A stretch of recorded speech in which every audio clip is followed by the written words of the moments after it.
Professor Linda Martín Alcoff is professor of philosophy at the Hunter College in the City University of New York. Professor Martin specializes in social epistemology, feminist philosophy, race theory, decolonial theory, and continental philosophy. She has published a number of books, among them Visible Identities, Race, Gender, and the Self, The Future of Whiteness, and Rape and Resistance. Professor Martin was awarded with the Distinguished Woman in Philosophy in 2005 by the Society for Women in Philosophy and by the AFE, and is member of the board of directors of Hypatia, the owner organization of the Journal of Feminist Philosophy, Hypatia. We are delighted by having Professor Martin's talk as part of the celebration of the 50 years anniversary of our doctorate program in philosophy, and for that, we thank Professor Martin. At the end of the talk, we're going to have a round of Q&A, and members of the public can participate, asking their questions directly or write them in the chat. Members of the public can ask your questions in English or in Spanish, and if you ask your questions in Spanish, I can translate. Without further ado, I turn to you, Professor Martin. Thank you so much. Thank you, Juan Santos, and to Javeriana for this invitation. I'm delighted to be here. I wish I was there, but I'm delighted at least to be here. And lo siento that I have to speak in English, pero mi español es muy feo. So this paper, I'm going to share my screen to give you some PowerPoint, which may be helpful for following along.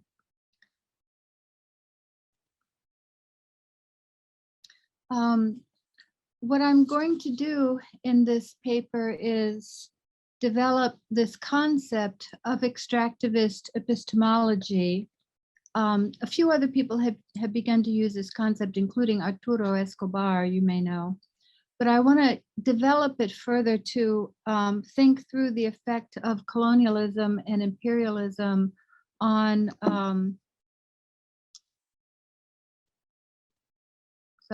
on epistemic practices, on knowing practices, especially as these are pursued by agents in the global north. So I think that this will be a way to reveal the effect of colonialism on knowing practices. And this reveals some general normative issues that need to be critiqued. So in this paper, it's going to be organized in 4 sections. First is I'm going to give a brief overview of extractivism, both as a practice and an idea. And then I'm going to, in the second section, explain in a preliminary way the epistemological approaches that grew out of extractivist practices. And then I'm going to give you a case study that reveals some of the concrete and specific ways in which extractivism has affected epistemology. And then in the last section, I'm going to give a more detailed account of extractivist epistemologies, as well as some corrective norms that I think we need, corrective epistemic norms as a way to redress the problems of extractivist epistemologies. So the first section is on extractivism and extractivist capitalism. Extractivist projects of resource accumulation transform economies, political and legal institutions and frameworks, and they transform the organization of labor, resulting in a transformation of communal identities, relations, and values.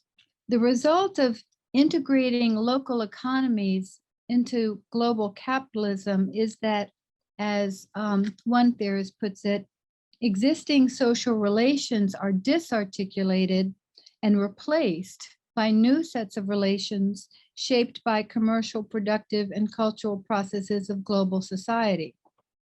So extraction results in territorial dispossession, but also a degradation of the environment, including at the subsoil level, and that obviously affects livelihoods.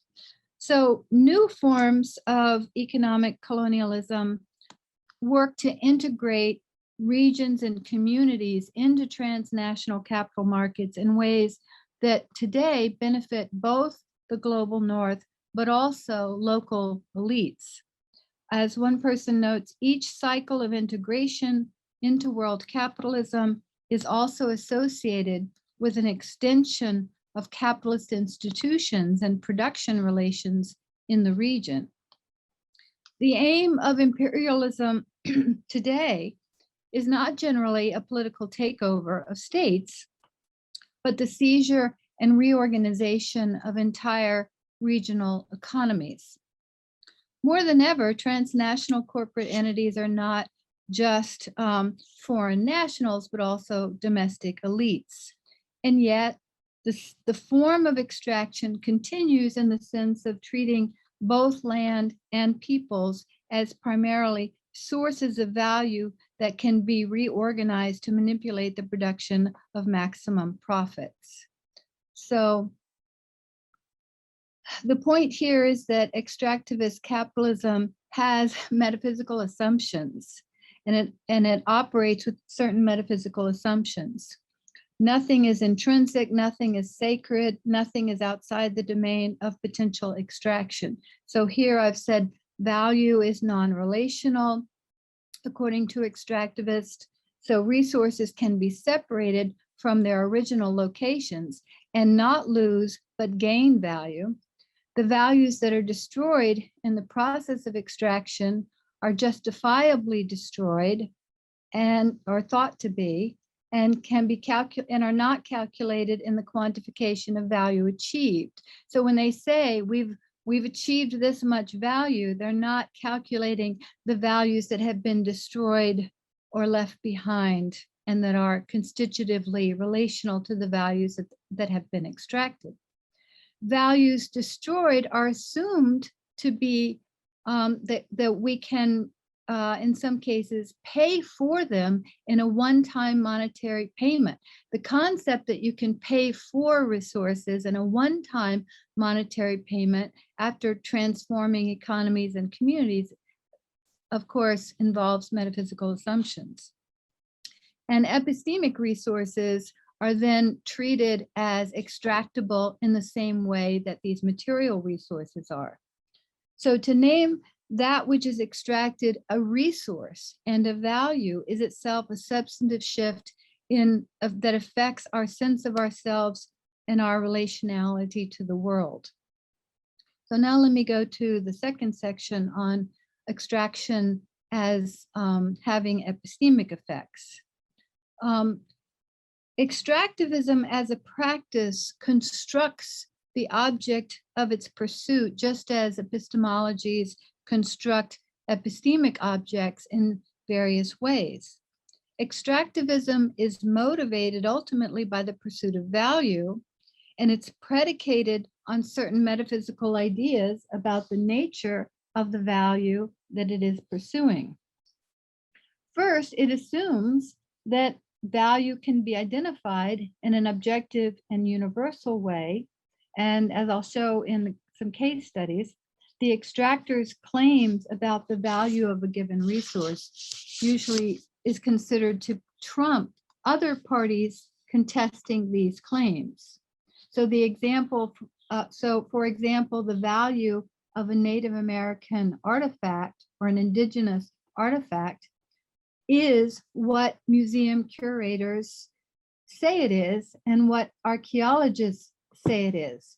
The museum curators are seen as stewards of cultural value who protect universal value, and archaeologists are seen as scientists who operate with objective methods. So those are the epistemic experts who can assess the value, describe the value, name the value, and protect the value. There's a whole host of assumptions there. Contestations over these value claims made by particular tribal groups are seen as particularistic and subjective value claims, and thus they are defined as neither objective nor universal. In fact, they may be defined as resistance to science. So extraction involves, what I want to emphasize here is this point, extraction involves ontological revision and knowledge construction. Knowledge is always a making rather than a discovery, right? There's always a making relationship to that which is known, and this changes that which is made into knowledge. It assumes, what extractivist epistemologies do is they assume that dialogic models of knowing, this is the last point on the slide, dialogic models of knowing are epistemically unnecessary.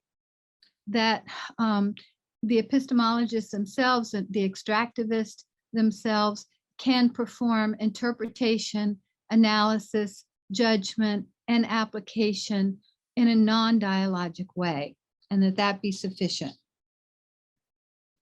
So the second thing is, it's important to see that extraction alters the ontology of the world.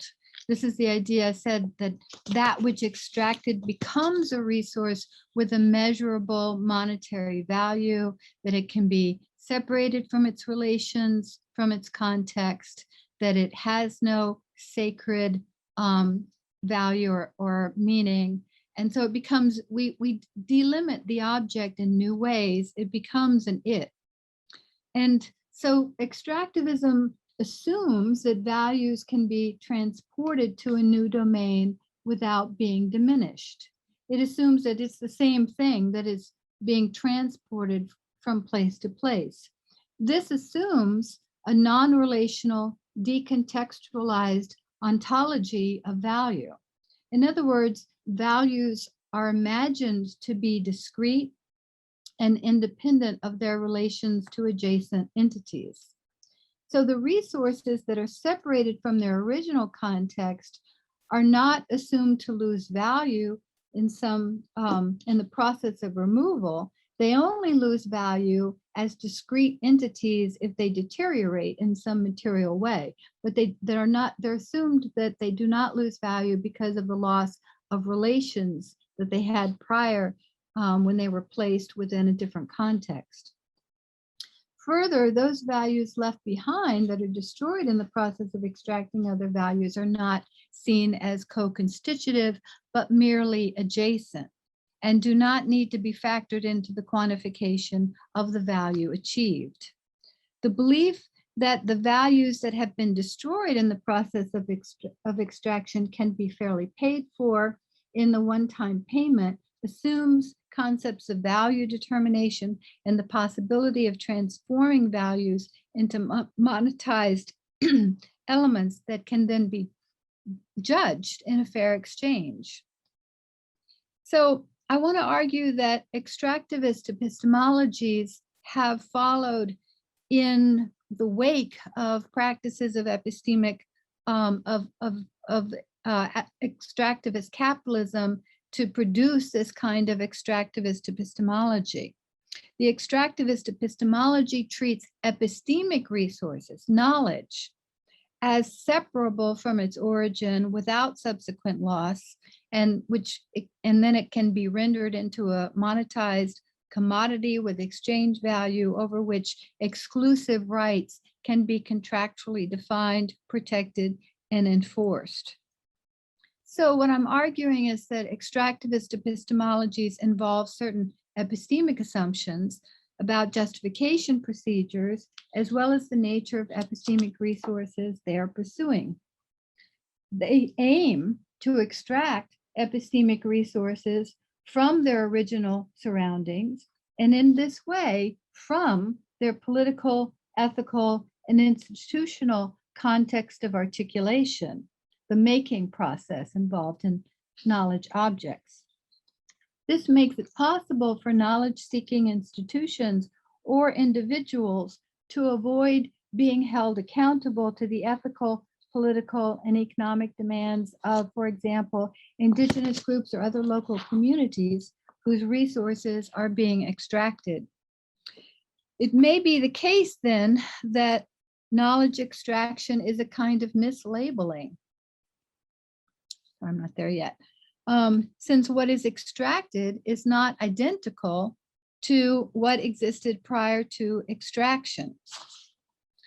So one of the epistemic questions that I'm interested in pursuing is whether, in fact, knowledge is extractable in this way. Failure to extract knowledge may occur for a variety of reasons, because those with insider knowledge refuse to cooperate, which happens often, or because the differences in the hermeneutic knowledge of insiders versus outsiders means that outsiders cannot truly grasp the meanings, even if they had cooperation. And non-dialogic and decontextualized conceptions of knowledge may compromise the quality of the extracted epistemic resource, affecting whether extraction can succeed epistemically. So one thing that's clear is that the relations between the parties involved in extraction, the insider, the outsider, the local community, or those coming from the outside, can affect the knowledge, the discrete piece of knowledge, the meaning of the terms, and so forth, that is moving from place to place. And this is going to vary. Some of my case studies involve biological elements, some of them involve cultural artifacts from indigenous groups, and it's going to make a difference in how the knowledge is compromised. But in all cases, as I'll try to show, relations, the quality of the relations between all parties affects the epistemic outcomes. So now let me go to my next, hold on.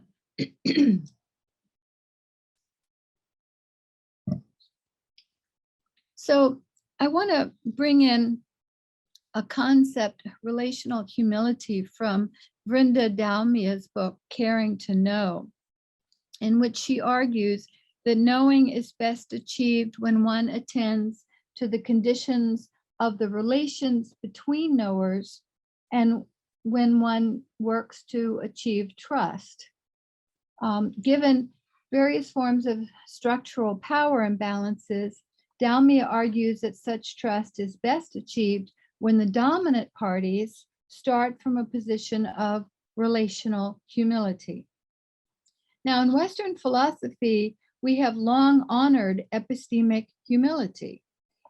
And yet, the humility that we talk about is formulated in a non-relational way as a feature about what the self knows about its own inadequacy. So as Socrates put it, I know that I do not know. But I can also continue to believe that since I alone know that I do not know, while others do not know that they do not know, I am still epistemically superior to all others. So Socratic humility can coexist with elitism. Dalmia's formulation of the epistemic norm of relational humility is quite different from the Socratic one. She says relational humility foregrounds the epistemic authority of others while and in the act of acknowledging our own epistemic lacks. Relational humility then, unlike simple self-directed and non-relational humility, motivates an epistemic concern for collaboration and for the quality of the relations involved in specific projects of inquiry. Where Socratic humility is compatible with elitism, relational humility counsels a more democratic approach to knowing. So this would be, I want to suggest, one of the corrective norms to redress extractivist epistemologies. The other one I want to talk about is the second one here, to incorporate an assessment of epistemic relations as part of the justificatory process. This would be to incorporate assessments of epistemic relationships as a regular feature of justification. Truth claims are always relative to the evidence, and part of assessing the necessary evidence is to look at evidence gathering, interpretation, and assessment. Did knowers seek out and consider competing evidence? Did knowers invite objections? Did they consider the strongest objections? These standard norms of good scientific practice assume communities of knowers, but they need to address the power differentials that exist both within and between communities of knowers before they can determine whether evidence gathering and evidence assessment was in any way rigorous. Thus, incorporating an assessment of relations directs knowers to consider the ways in which relations between knowers, both as individuals and as groups, affect the identification and the assessment of evidence. And so that's my initial gloss on extractivist epistemology. Now, in the longer paper, I'm developing 3 case studies, but for purposes of time here, I'm just going to go over one of the case studies. One of them is I'm looking at the valuing of diversity as an epistemic resource, for example, in corporations or colleges. Second is biopiracy and the arguments over patents. And the third is the ongoing struggle over indigenous artifacts and human remains that are held by museums around the world. The point of delving into case studies is to be able to observe the real non-ideal world of contested knowledge claims that reveal contrasting or competing epistemic ideas about knowledge and about knowers, as well as about methods of justification. Many of these contestations are of critical global significance as well as for local communities. For example, the arguments over patenting food production processes affect who will be designated as experts, such as small farmers or food engineers who work for multinational corporations. The arguments over patents operate within the highly constrained discursive domain of the courts, both local and international. Yet these domains make use of argumentative strategies and concepts that are available in larger social domains, revealing common ideas about a variety of epistemic issues. So the arguments in the courts work when they do because they make use of concepts and ideas that are in the larger society. So by looking at those, we can see what are the epistemic assumptions. So the case study I'm going to discuss with you is biopiracy and contemporary legal arguments over patents concerning plant material in particular. If we think of patent rights as a site for observing the real world of epistemic contestation, we can view the implicit epistemic norms and also begin to formulate some corrective norms strong enough to address the operations of coloniality still in the world today. I follow a naturalized epistemology approach. And so I think the naturalized epistemology approach, which is an attempt to look at real world knowers and real world knowledge contestations, must of necessity be a kind of non-ideal philosophy and non-ideal epistemology to consider the local and specific corrective mechanisms and the transitional norms strong enough to address the sorts of problems we find. So we're not looking for a perfect sphere of universal rules of justification. We're looking for corrective norms strong enough to redress the particular problems in our societies today. So transnational biotech companies have, in the last few decades, begun to recognize the immense botanical knowledge of indigenous peoples, around the world who have established continuous and thriving communities where critical but rare plants, in some cases, grow with important medicinal qualities. Yet capitalist approaches to this knowledge, and it is seen as knowledge now and not just folk wisdom or myth or something like that. The approaches to this knowledge have largely been extractive rather than collaboratively relational. This is changing in some places, and I can talk about that. A certain amount of scientific knowledge is then accorded to indigenous groups, and yet there remains dramatic differences in views about what Pardo and Escobar call constructions of nature. This is the last point here. Dramatic differences in constructions of nature, in the interpretive frames of biodiversity, and the requirements as well as the goals of resource management. To thwart biopiracy and bioimperialism, progressive NGOs or non-governmental organizations call for biodemocracy, which requires local control of natural resources, the suspension of development mega projects, and subsidies for capitalist activities that destroy biodiversity, and a redefinition of productivity and efficiency, and more. Many current battles over land and autonomy are now waged through claims over who controls the interpretive frames that define knowledge and justification procedures, as I'll show. What's at stake here is not just the knowledge of diverse groups, but the epistemologies of diverse groups.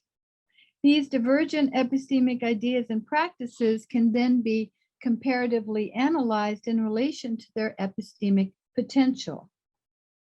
Extractivist capitalism encourages an extractive epistemic practice that foreshortens the knowledge benefits by refusing to engage with the complex and diverse epistemologies at play in these encounters. This raises the question, what kind of knowledge is extracted versus what kind of knowledge is not being extracted or perhaps not susceptible to extraction? The history of the term biopiracy is useful in answering these questions. Biopiracy is a concept that was first developed to describe the assortment of activities of major transnational corporations who were trying to acquire exclusive rights over various resources and processes, often involving food and health. Something like 12 such corporations. There's constant mergers going on, of course, around the world, so the numbers are never totally reliable, but they're small. Something like 12 such corporations, mostly from the global north, control the world's food and agriculture industries, which are often integrated with health industries that require the mass production of certain plants with pharmacological properties.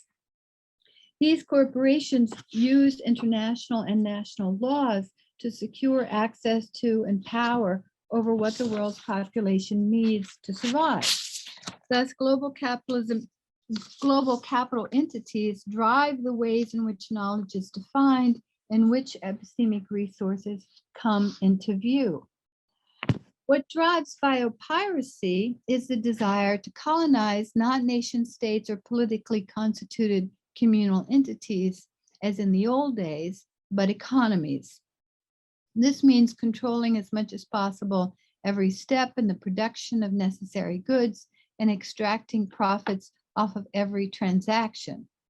The radical transformations of economies that can result have replaced much of traditional seed production with a synthetic chemical process.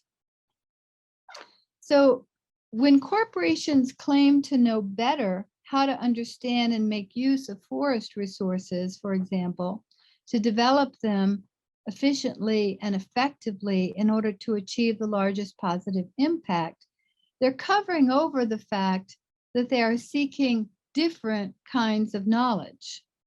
Part of the problem is that patent arguments do not allow for epistemic pluralism.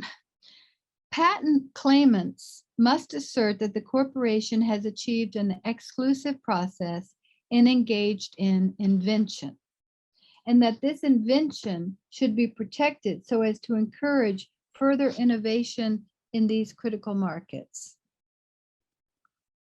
So patents require establishing the new and also establishing that these new processes are not obvious. In order to be claimed, these are the two tests that patent claimants must pass.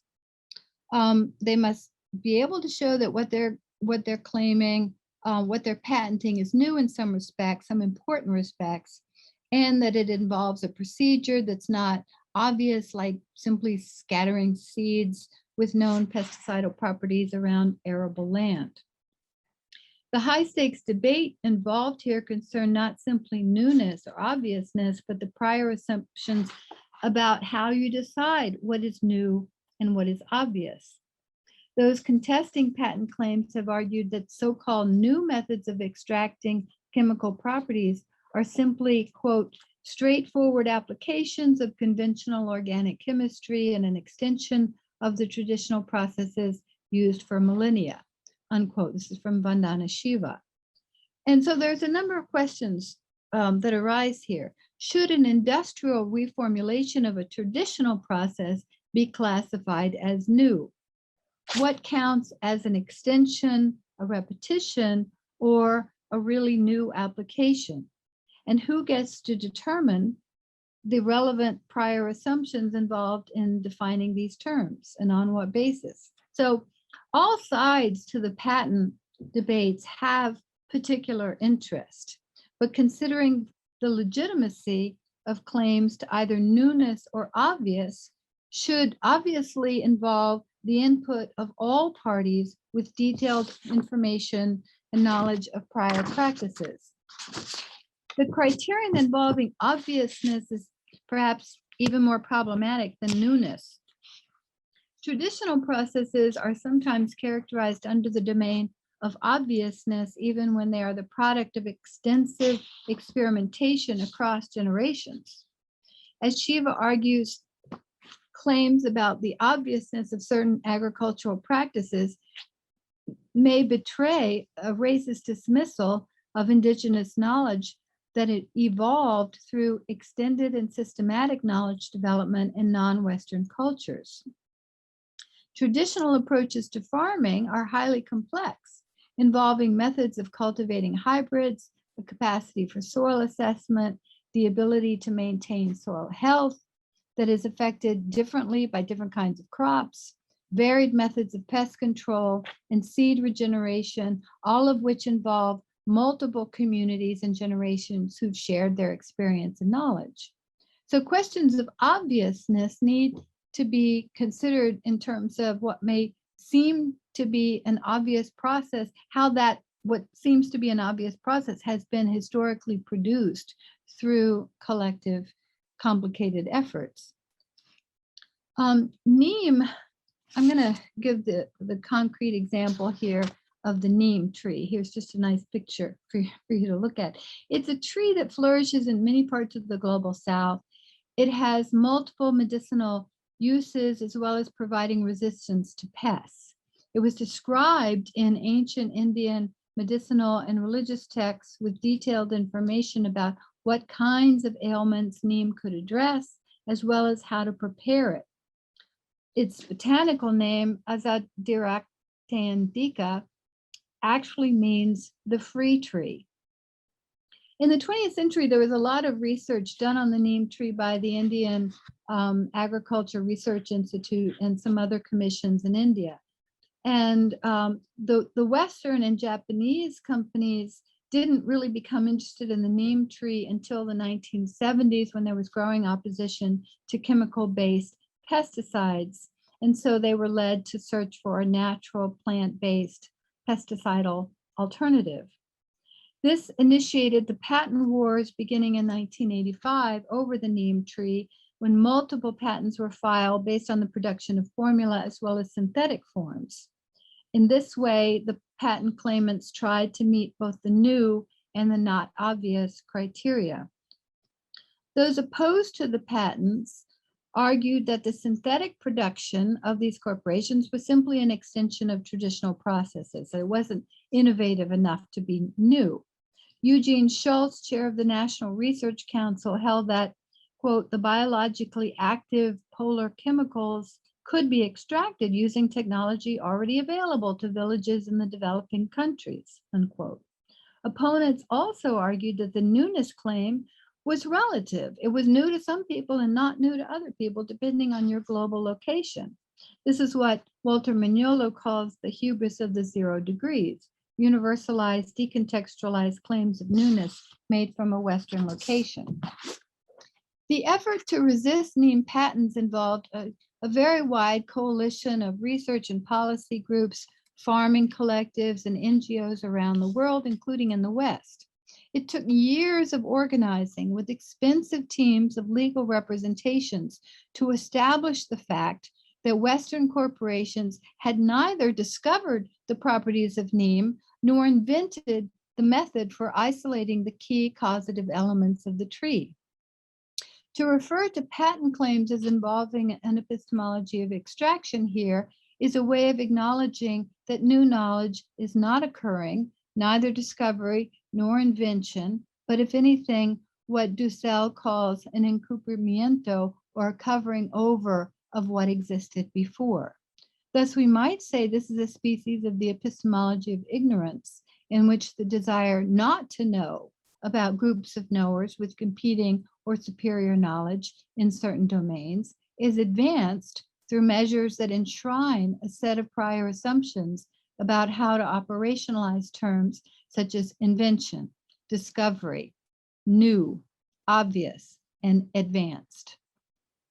So to go back to my former characterization of how extraction alters the ontology of the known, we can see in the example of the Neem tree a recharacterization of knowledge so that corporate claims of knowledge can be rendered discrete, inseparable from their original context and relations. It also assumes that dialogic models of knowing are unnecessary, that extractors can perform interpretation, analysis, judgment, and application on their own, and that this can reach a threshold of epistemic justification adequate for a claim. So Neem is just one example, but this pattern of prospecting indigenous practices for possible patents and using epistemic disauthorization as a means to make claims, whether wittingly or unwittingly, gives us some direction in developing what I think of as a decolonial epistemology. More recently, collaborations of ethnobotany are developing across differently positioned groups. As one group reports, these collaborations explode the idea of discovery, as if Westerners are working in virgin territory. And they also challenge some of the prevalent ideas about traditional knowledge as unchanging and unbounded to specific communities. Relational and dialogic approaches to knowing, then, will have an impact not only on the knowledge gained, but on the concepts and assumptions that inform knowing practices. Okay, now I'm going to go to my last section and close out the PowerPoint because I'm not going to use it anymore. So in this last section,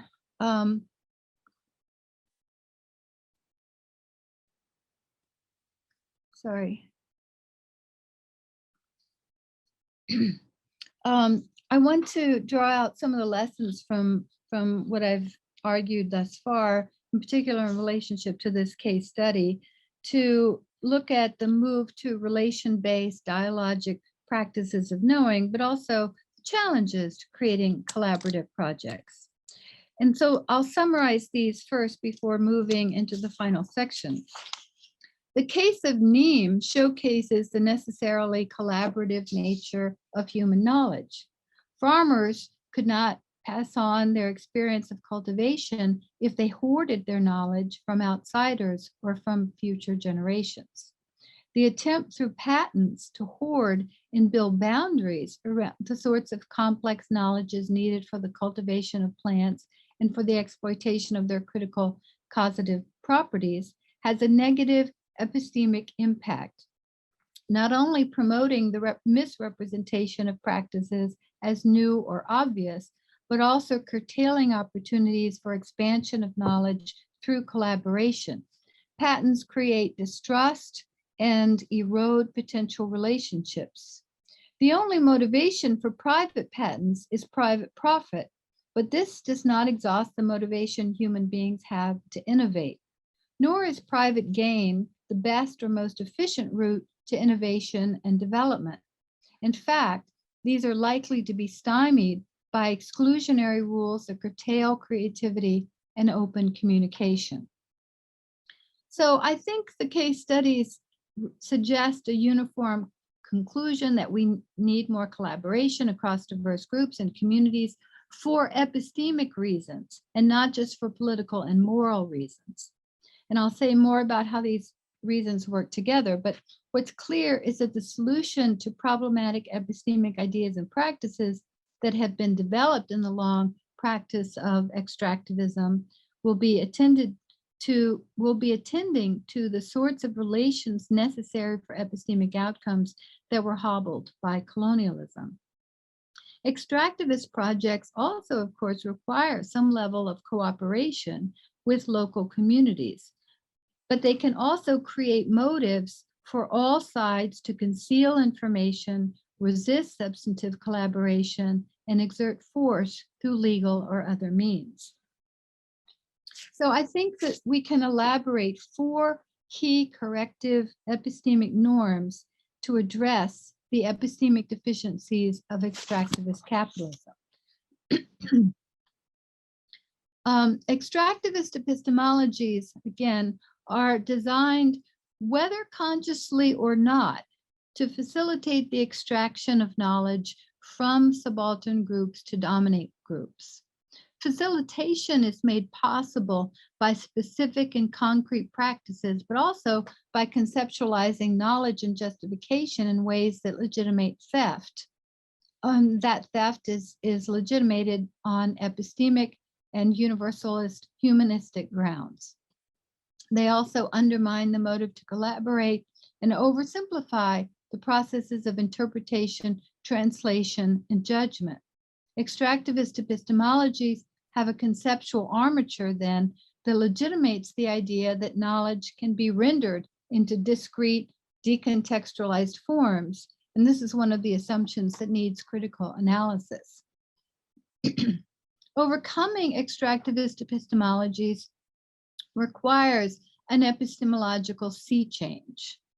Epistemic ideas have developed in the modern period in the context of colonizers' antagonism to difference unless that difference could be ranked. Recall that extraction alters the ontological representation of that which is extracted, removing its constitutive relationality to its previous habitat, original source, or position within the constellation of communal practices. Decontextualization is encouraged as a way to establish claims of newness and invention that legitimate patents and one-sided control. Extractivist epistemologies also encourage a suspicion of relational demands that may impede the process of extraction. So relations may be treated as something to instrumentalize or to overcome or to minimize rather than learn from, or as having an intrinsic value, an intrinsic epistemic value. So I'm going to turn to the corrective norms, but first I want to make sure we're clear on what collaborative research involves. And this is also going to illuminate the role of epistemic values vis-a-vis political and moral values. One standard assumption is that research communities can only operate if all participants share methodological approaches and standards. But this requirement inhibits collaboration before it is begun and may reduce its epistemic value. To understand why this is so, we need to understand that methodological standards are not objective, but conventional in character and irreducibly social, as Wilholt puts it. Judging the epistemic reliability of standards requires decisions rather than simple calculations of experimental results.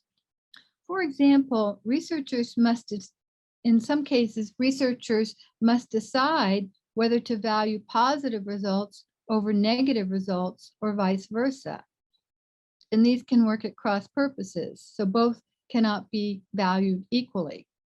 Rapid HIV tests confer highly reliable negative results, but highly unreliable positive results. Methodological choices are thus guided by priorities of utility as well as decisions about resource allocation. The epistemic advantage of collaboration across diverse communities with divergent priorities thus becomes clear. When standards and methods come out from behind the cloak of traditional objectivity and disinterestedness, debates must include a recognition that diverse goals can shift assessments of practice.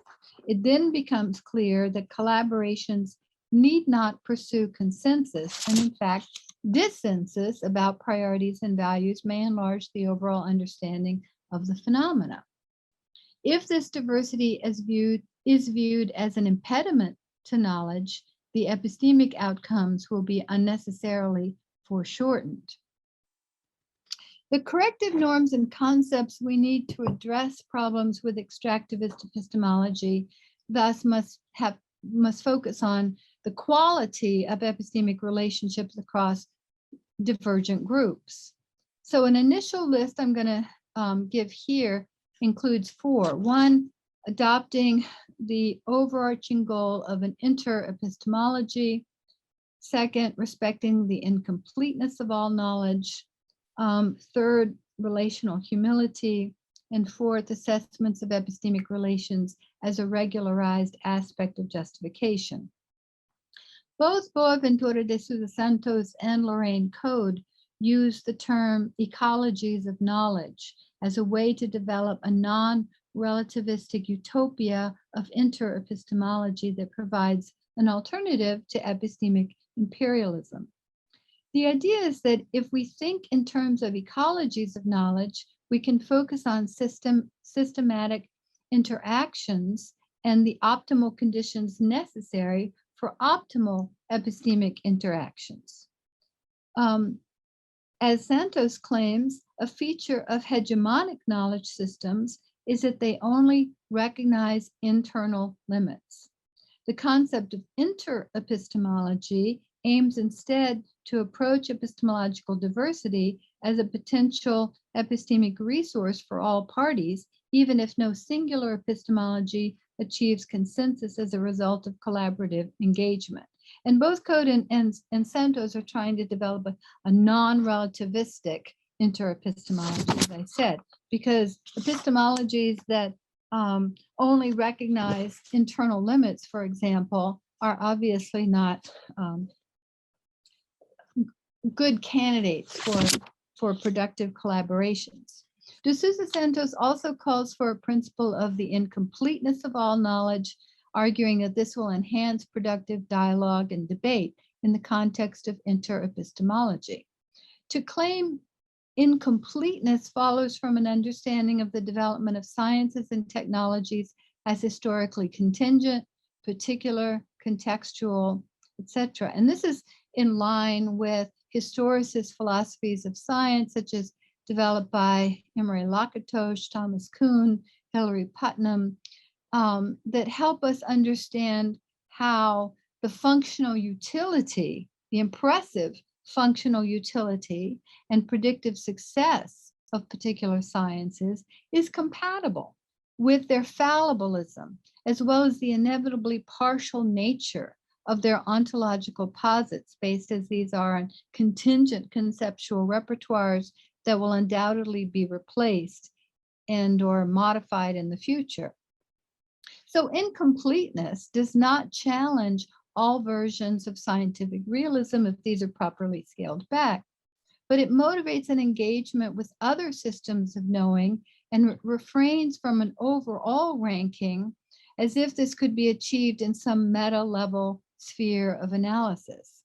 And it helps explain the idea that outsiders can sometimes know better than insiders in some instances, such as the colonial subject's insight into the great literatures of Europe, as Edward Said claimed. Outsider and insider viewpoints need not be ranked by a single metric, but can augment what the other offers. So accepting the constitutive incompleteness of all knowledge suggests a motive to develop an awareness of epistemological diversity and not merely epistemic diversity. As Santos says, there is no essential or definitive way of describing, ordering, and classifying processes, entities, and relationships in the world. And this is essentially to follow the historicist philosophers of science that I mentioned. Hilary Putnam said something very similar. So the principle of incompleteness works well with the idea of interepistemology to suggest that conflictual relations between communities of knowers need to be understood as ongoing aspects of knowing rather than that which has to be overcome by methodological means.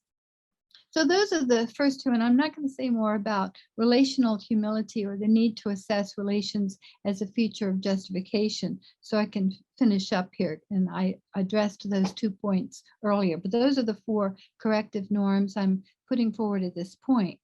These corrective norms, I think, are compatible with dynamic and fallibilist understandings that counsel against stasis and conformity.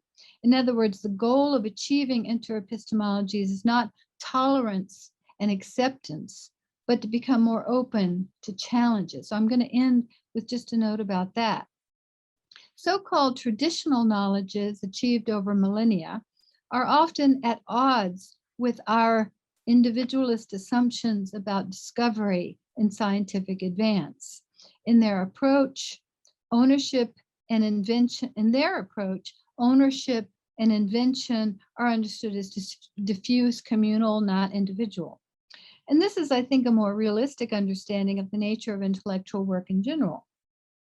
Many traditional knowledges are focused on sustaining and replenishing in a way that assumes intractable limits to human capacities. These approaches have been criticized for having an endemic tendency toward conformism that limits change or makes change difficult. But there have also been didactic sages, as Odera Uruka has pointed out, in which the sage criticizes popular wisdom and the communal setup. The same tendencies and counter-tendencies can be found, of course, in the post-Kuhnian West, in the post-Kuhnian understanding of Western science. Dysfunctional conformisms seem to beset all systems of knowing, and interepistemology with qualitatively good relations between epistemological communities can actually be an important solution to this. So I'll end on that note. Thank you. Thank you very much, Linda, for a wonderful, a very thought-provoking talk.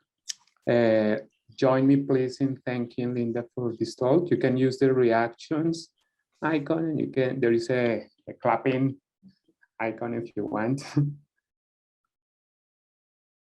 That's great. Thank you, Professor Martin. Now we turn to the Q&A. So you can also use the reaction icon and the raise the hand if you want to ask Linda questions. You can also write your questions on the chat if you want.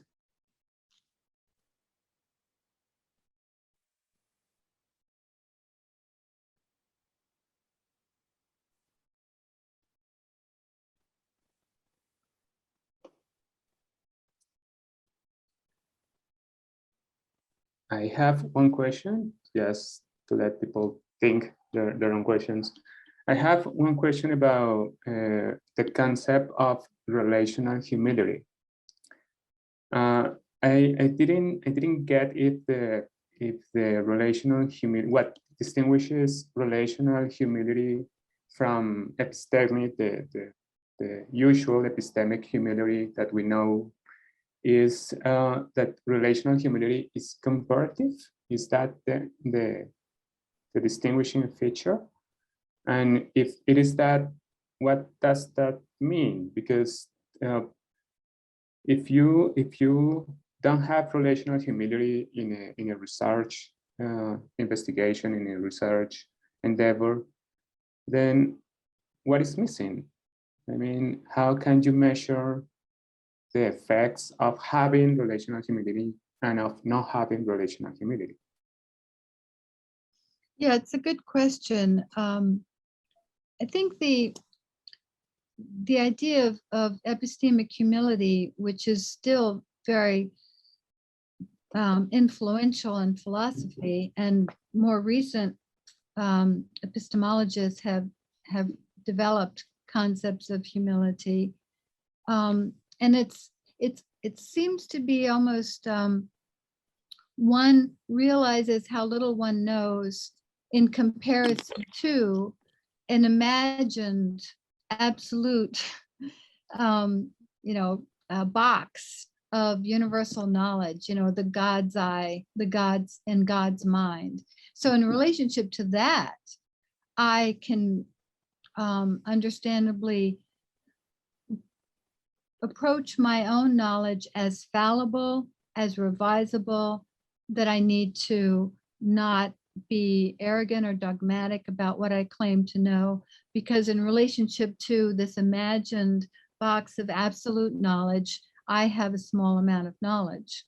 So that understanding of humility doesn't make what motivates humility my relations with others. So I can still feel like I'm the smartest person on earth, or the smartest person in the university, or the smartest person in the discipline, because other people don't even know, how fallible and revisable their knowledge claims are.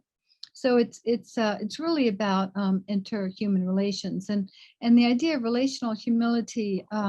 It can come up in surprising ways when we are. It's not just when we're addressing children or people of different power or education, and you find out that they know more than you about some matter. So it needs to be a kind of a generalized stance of recognition that you may have something to learn from others. And in particular cases where you're doing collaborative research with farmers, for example, where food engineers are engaging in collaborative work with farmers, small farmers. Relational humility would be a recognition that despite absence of expertise or credentials or generalizable large amounts of knowledge about food production in other parts of the world, they just know about food production in their part of the world. One needs to maintain relational humility vis-a-vis that group of knowers. And it's not just about what they know, but it's also how they have come to know, right? So it's also how they're conceptualizing that which they know, how they're conceptualizing their processes of knowing. All of that needs to be within the domain of that which we understand ourselves to be fallible about. Okay, so I have a lot of questions here in the chat, but I'm gonna just ask a little question, a follow-up question on your answer.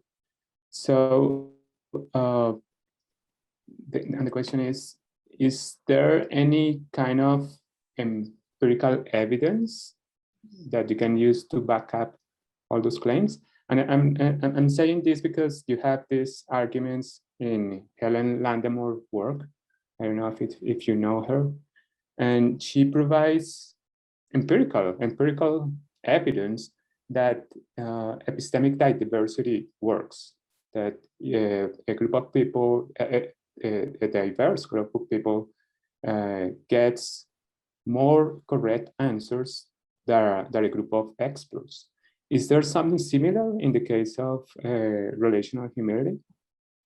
Well, I think there's, I think it's found in the case studies. So Okay. what I hoped, and we have to look at particular case studies, and they're going to be different. You know, they're not all going to be the same. But what I hoped the example of the Neem tree would show is that the determination of newness or obviousness or invention really required giving expertise, acknowledging the expertise of the local farmers who may be illiterate, right? Yeah. And so relational humility there, and you know, and that was such a huge case. There were like hundreds of court cases and you know, decades of activism, that there's a huge textual tradition there to show. And I think established sufficient empirical evidence to show that the patent claimants who were claiming newness and obvious, it's, you know, you could say they were operating in bad faith, and they probably were, but they were also operating in epistemically bad ways, because they thought that they could establish newness and non-obviousness entirely in a non-dialogic way. Okay, thank you, Linda. So there is one question in the chat, and it's in Spanish, so I'm gonna try to translate it for you. It says, more than discussing extraction, why don't we discuss the vicious circle of production, consumption, work? That's it. Well, I agree. I think, though, that much of the extractivist practices are tied in with the drive for consumption, or the economies based on consumption. So I think all of these things are connected. And part of pushing back against extractivist capitalism is pushing back against unlimited consumption. And, you know, the idea that countries are judged by how their GDP grows, right? It has to grow, and then you're doing well. And of course, lots of research is showing that growth is driving the earth into destruction. So growth, consumption is related to this concept of growth, which is just unsustainable. And it's you know, and it's one of these values that it's not it's just not criticized or questioned enough in the mainstream. It's taken to be objective, right? You have to have growth, because if you don't have growth, people will not be motivated to invest. And so growth is taken as a kind of absolute truth and objective truth that anybody with any expertise can have. And you have these, you know, competing communities of knowers and communities of activists and communities, you know, just living communities contesting this idea, and their views don't meet, they don't make it in, because they're seen as having an inferior way of developing knowledge. Okay, thank you, Linda. So I have questions on the chat, but I also have some hands raised. So I'm gonna do one-on-one. Miguel Angel, do you have questions? A question? If you want to open your microphone, go ahead. En primer lugar, pues quiero agradecerle personalmente a la profesora Linda Martín por acompañarnos y por la excelente conferencia, que ha sido muy estimulante en muchos sentidos para todos. Muchas gracias, profesora Martín. Mi pregunta es muy elemental. Me da la impresión que muchas de las ideas en torno a la humildad relacional, que es una idea absolutamente fantástica, se parecen mucho a lo que en otros terrenos disciplinares se conoce como la perspectiva de la segunda persona. Entonces quisiera preguntarle si ella ha considerado o si le parecería plausible considerar algún vínculo entre sus ideas de crítica a la epistemología extractivista con las perspectivas de segunda persona. Pensaba en el caso que se cita mucho en los estudios de segunda persona, en, por ejemplo, si no hay nadie que haga una mejor volea o un mejor revés que Federer, por ejemplo, en el tenis, se pregunta, ¿y por qué Federer, que es el que tiene el mejor conocimiento de esto en su área, tiene un entrenador que sin duda no tiene una mejor volea que él? Y suele darse una respuesta usual como que ciertamente cuando interactuamos y convergemos en interacciones en segunda persona, logramos un mejor conocimiento, incluso cuando uno de los participantes se supone que tiene el máximo conocimiento posible. Hay algo de coparticipación, de involucramiento, de relación interactiva que parece que nos da un mejor conocimiento, y esto es lo que se desarrolla en las perspectivas de segunda persona aplicadas a la epistemología. ¿Hay alguna familiaridad entre estas perspectivas de segunda persona y la humildad relacional? Muchas gracias de nuevo, profesora Martín.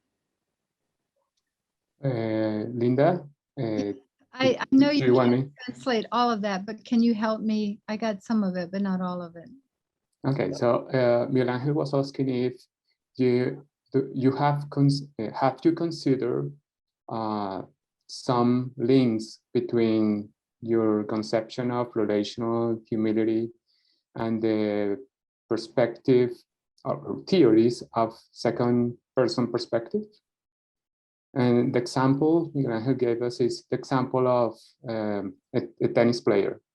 And he's the best tennis player in the world, and he knows how to hit the ball and do all those marbles that tennis players do. But his or her trainer is not as good as him or as her. And then it seems that the interaction between the tennis player and his or her trainer is a wonderful result of the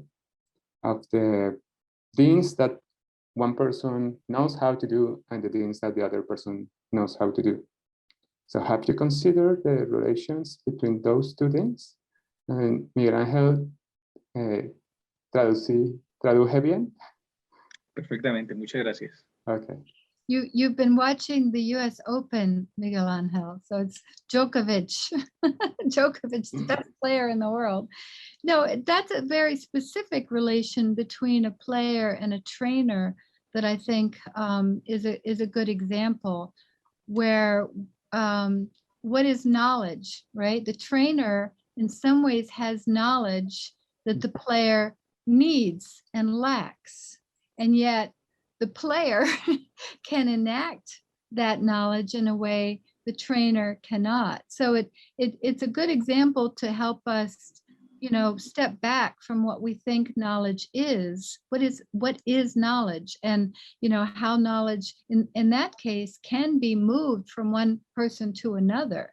So I think the second person perspective, the you perspective, Lorraine Code has done some work on this, and there is some very interesting work done on the ways in which the difference between the parties and relationship is maintained. So the difference is not eliminated in the epistemic relationship, and that is something that I find interesting. So we don't have to assume that the goal is to find a meta level language or a methodology that will eliminate the difference between the knowers and what the different knowers bring. And I think that's a good contribution to thinking about how to move to this concept of inter-epistemology rather than the universalistic epistemology. So I thank you for that.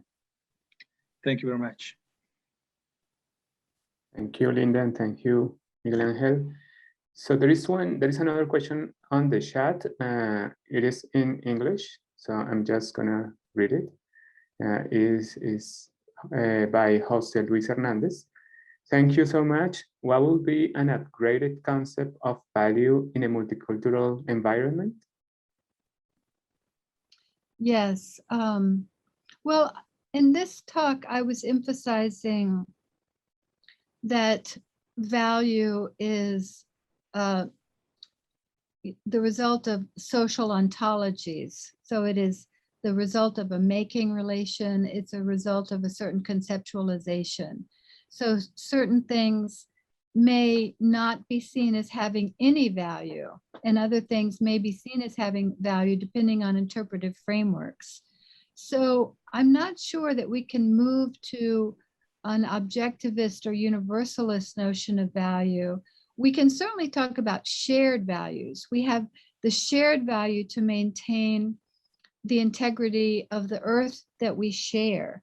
So that's universal in the sense of being a shared project that we have to formulate language and practices that will manifest that shared value. But that's, I think, different from thinking that we're all going to have the same idea about how to rank values or how to identify values. So I think the issue is recognizing that values are not objective, that they are, I don't think they're individual either. I think they're produced in communal processes of meaning making and of practice, and that we need to negotiate across differences of value making rather than assume that some people have the wrong ideas about what values are or don't correctly identify real values. Okay, thank you, Linda. Next question is by Ana Maria Rosas. Go ahead. Hi, Professor Martin. It was very nice listen to your conference. Well, I have a question, and well, two questions. Is it possible to resist extractivism epistemology when dominant groups don't want to cooperate, and how is that possible? Yes, I don't think it is. I don't think that the solution will be to convince the dominant. With my paper, I'm going to convince them to change their ways. But I think that, you know, we who are on the other side need an understanding of what we're trying to do, and we need a way to do things differently. So I think, you know, some members of dominant societies change their ways. That happens, but that's not the goal here, or really the illusion of what we can do. There's a lot of different forces who are trying to make significant structural change in global economies, right? A lot of different local forces, a lot of different regional forces trying to make change. And you know, we also need an understanding and some language and some concepts to understand what it is we don't want to replicate and what it is, how we want to do things differently. And we need relational humility. All of us need relational humility within that larger coalition, and need to think about interepistemology rather than the replacing of the dominant extractivist capitalist epistemology with another epistemology that's going to be singular, universal, and correct in all of its formulations. So in order to maintain and develop the coalitions needed to make structural global change, we need to, there's an epistemic part of our relations, of our relationships, there's an epistemological part of our relationships, and that's what I'm interested in trying to work on. Okay, Ana Maria, you said you have two questions? Or just well, thank you, Professor Martin. I don't know if it's possible, but can we establish a distinction between access to knowledge and extract knowledge? Can we establish that difference? Is it possible? Yes, I think so. I think I mean, somebody could mean the same thing by access as I'm using for extraction, but the idea of extraction is to move a discrete item of knowledge from one location to another location. And that involves, I think, a number of different assumptions that knowledge can be separated, it can be decontextualized, and it can be moved in this way without losing content, without losing meaningfulness. And maybe, you know, in some cases it probably can be extracted in that way, but not always. It can't always be extracted in that way without losing meaningfulness. So access, if you mean by access that we can, I mean, one of the questions maybe that you're thinking of is, can we know across difference? One of the other case studies I spend a lot of time developing is on museum artifacts and mainstream non-Indigenous communities trying to learn about Indigenous ways of life in museums in which their artifacts have been extracted, but also to whether or not they can gain access to the knowledge of Indigenous communities is a real question. And Marisol de la Cadena's work and some other Colombian anthropologists actually who I was working on. There's a great book on Juan Palacore. And what these folks argue is that there is no perfect translation, right? Dave Viveros de Castro made this argument. There's not going to be there's not going to be total access across differences of ways of life, being in the world, as Heidegger put it, right? Of whole qualitatively rich ways of life. But that doesn't mean that there can't be some communication and some access of diverse meanings across difference. So the test cannot be pure and total and complete access, and yet there can still be some expansion of the imagination, some development of new conceptualizations. And to really understand those conceptualizations, you have to engage in practice, right? You have to not just do it with the mind, but there can be access across wide disparities and differences. I mean, those include women understanding men and men understanding women, right? There's a lot of different ways to think about the difference of experience that you can't completely explain, right? You can't completely and totally convey every aspect of an experience that is, you know, not translatable, and yet you can have some access. But that access is going to require relational humility, attending to relationships, et cetera, et cetera. Right. Thank you, Linda. The next question is on the chat and it's also in English, so I'm gonna read it out. Do you think shared value concept from Michael Porter nowadays has no sense in terms of real value for communities and distribution of social needs? This question is from Luis Valeri. So it's a concept of shared value from where? From Michael Porter, an author. Yeah, I don't know the concept.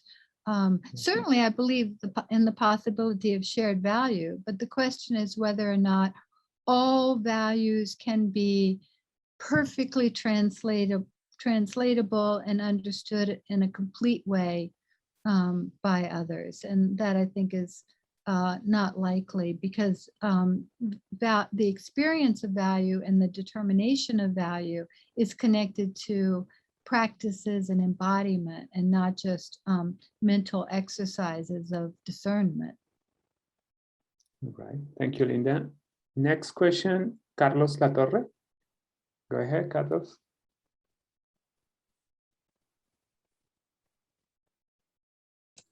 Carlos. Okay, can you hear me? Yes. Okay. I want to to ask first in Spanish, but I want to prove a little bit myself. First of all, well, thank you so much, Professor Martin. I think this is really interesting for us. Okay, so these features that you mentioned about extractivist epistemology, I think, I don't know if I catch the message well, is the collaboration and the approaching between community and the expert. My question is how to share this value that you mentioned and the knowledge in a correct form. That's. Mm-hmm. Well, yeah, that's a good question, and I think some of the anthropologists and social scientists are ahead of philosophers in thinking through that question in terms of the ethical obligations of sharing knowledge across these domains. But I think we can't neatly distinguish the epistemic and the ethical here, because attending to the ethical elements of a relationship will have epistemic effects, and not attending to the ethical elements of relationships will also have epistemic effects. So I don't want to instrumentalize the domain of ethics for the purposes of epistemology. I think it's more integrative in the way that Miranda Fricker, my colleague here at the Grad Center at CUNY, has developed a notion in her approach to moral epistemology that you simply have to build in these practices and reflections into the processes of justification of knowing. So I don't know that got exactly what you were interested in, but yes, thank you so much. Okay, thank you, Linda. I don't see any more questions, so let me check. I don't see any more questions, but I have just one question, and this can be the last question of the session. I'm curious about the first case study that you mentioned, the case study of diversity as an epistemic resource in college classrooms. Could you say more about that? About that case? yes. I don't know if this is also happening in at Javeriana or Columbia in general, but in the United States, there have been a number of court cases contesting the issue of whether or not people's social identities, their race, their ethnicity, can be relevant in college admissions.